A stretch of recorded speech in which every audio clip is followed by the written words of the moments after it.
Well, hi everyone, and welcome to another fun-filled edition of Adam's Music Box, where today we're celebrating the birthday of Jeff Beck.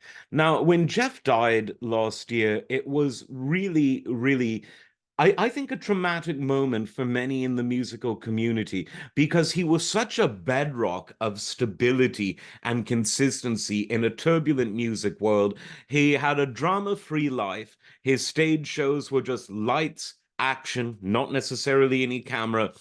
He was a musician's musician, and that all he really cared about in terms of his musical craft was composing and performing, and of course recording. But his recordings, again, they were albums that were recorded quickly in the style of jazz or fusion. He didn't sit in the studio being ponderous. He said, let's make it happen. And he always did. Now, Jeff Beck is unique for many reasons. He was a fingerstyle guitar player, and there are fewer of those than there are great guitar players who use a plectron.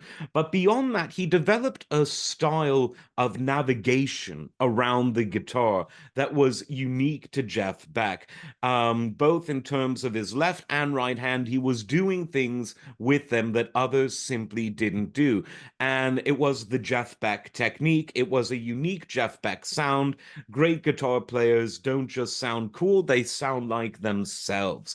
And Jeff Beck sounded more like himself than almost any other guitarist. He was also unique in that for the vast majority of his career, he was in that sort of fusion realm, playing in that same genre as other great guitarists like John McLaughlin or Al Di Meola or Larry Coryell, and to name some of the greats, Bill Connor, some of the greats of the 70s, and of course there's many more that you could mention, but he was in that genre, and yet he appealed to people who normally only bought rock records. In other words, if you were someone who only were interested in rocking out, the chances are you'd still have a Jeff Beck record, and he was even loved among the guitarists who were quintessentially rock and roll, as opposed to something more fusiony. Richie Blackmore, for instance, who was not a fan of soul music or contemporary R&B music, he loved Jeff Beck, absolutely loved him, as did fellow fusion musicians who were quintessentially fusion. John McLaughlin loved Jeff Beck.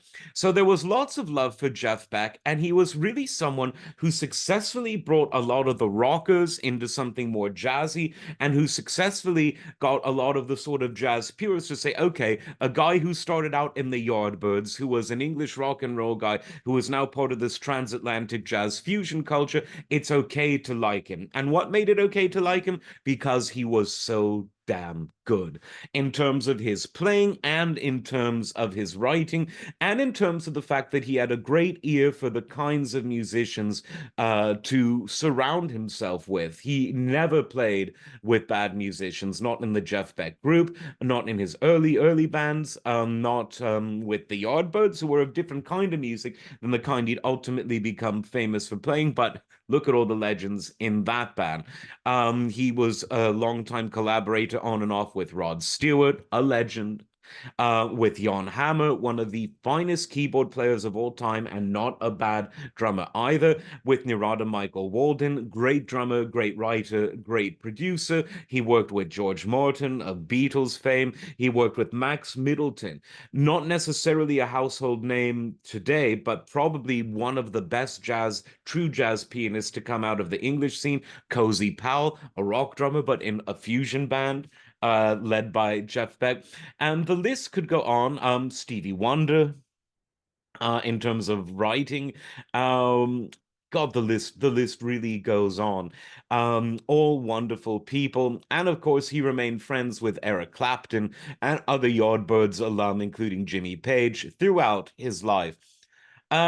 His last great collaboration was, of course, with the actor Johnny Depp, and it was, pardon me, amidst a tour with Johnny Depp, when or just after rather, that Jeff died. And it's quite sad because, as I said, he was one of these people that wasn't known for being wild and crazy or dramatic. He was known for being a great guitarist. And I know so many people who are critical of so many guitarists, and I'm not going to name them. Oh, this guy's overrated. That guy sucks. Why do people like this guy so much? This guy's underrated. Only I know about him. But with Jeff Beck, everyone knew him, everyone loved him, everyone respected him. I don't know anyone, not a guitarist, a drummer, a singer, anyone who had anything to say other than praise for Jeff Beck. And that was when he was alive. He luckily didn't have to die in order to get praised, which is one of these logical contradictions of our modern life and all life. Is it not? So happy birthday to the late Jeff Beck. We're sorry you're gone. The music is going to live forever, though. Listen to Jeff Beck today if you're not already. Like, subscribe. We will see you next time. Take care.